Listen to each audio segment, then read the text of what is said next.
This is Joe Lewis of Bonehead Weekly, and I actually went out to a theater and saw a movie. And a ton of you all went and saw it with the rest of the Scarefest family. I couldn't go because I had to wait on my 7-year-old and his grandmother because I promised him I'd take him. Man, this is a hard movie to review. Beetlejuice, Beetlejuice. And the reason it's a hard movie to review is because I liked quite a bit of it.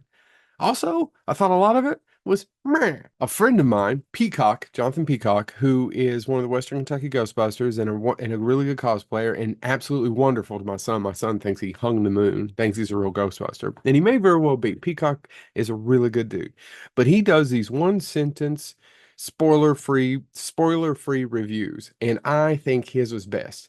I'm going to read it verbatim. I haven't asked him for permission, but I will give him credit. Like a Burton ragdoll, this movie is comprised of lots of different story ideas that have been haphazardly stitched together, misspelled, resulting in a big whimsical mess, or it's not showtime. I think that's pretty accurate. This movie is a lot like Ghostbusters after Frozen Empire, which I enjoyed quite a bit, but it was about 3 or 4 movies in one, and none of them were well thought out or placed. 3 different plot lines. None of them really give you a really great payoff. Tell you what really saves a movie, and this is just my opinion. Catherine O'Hara is just as fantastic as she was 34 years ago as is now. She's fantastic. Catherine O'Hara, Bob. If you see the movie, you'll understand Bob. A lot of fun.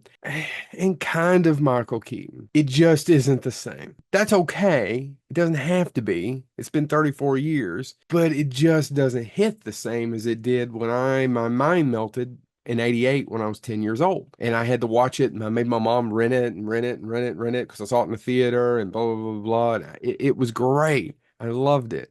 Doesn't hit the same. Now, that's not saying that it's a bad movie. It's not. I really enjoyed parts of it, but there's some of it that doesn't quite click.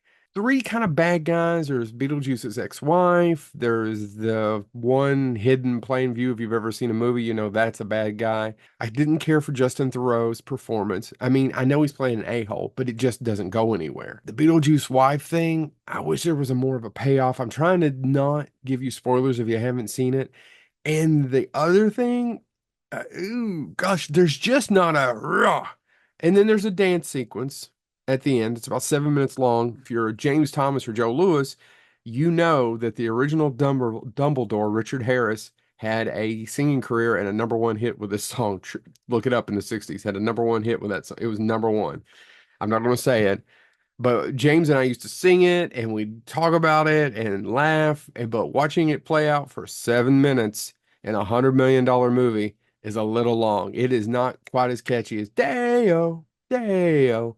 This song is not it. It's great. I love that Tim had the balls to do it. It's just goes on. I enjoyed parts of it. I really did. There were scenes in it that I cracked up at. Anything with Bob, most of the stuff with the cop and the Green Goblin, you'll know when you watch it. But overall, it's kind of a big mess, like Frozen Empire. It's a big, fun, sloppy mess that doesn't really pay off, kind of like most of my Saturday nights. So, should you see Beetlejuice, Beetlejuice? If you're a Beetlejuice fan, you've probably already seen the damn thing. 140 million worldwide last weekend, the second biggest September box office opening in history. Does it suck? No, it doesn't suck. There's way worse Tim Burton movies. Is it as great as Variety said it was? No, most of you, I've been reading you. I think I've read Meredith's and somebody else's on. But most of you got it right. It's a kind of a big mess. It's fun in parts. I was happy to see it. Wasn't mad when I walked out, but it was, hey, mom, did you enjoy it? Meh. Q, who I just saw it show Beetlejuice 2 a few weeks ago. How was Beetlejuice 2? I like the first one. I like the first one too. This has been Joe Lewis of Bonehead Weekly. Beetlejuice, Beetlejuice, Beetlejuice.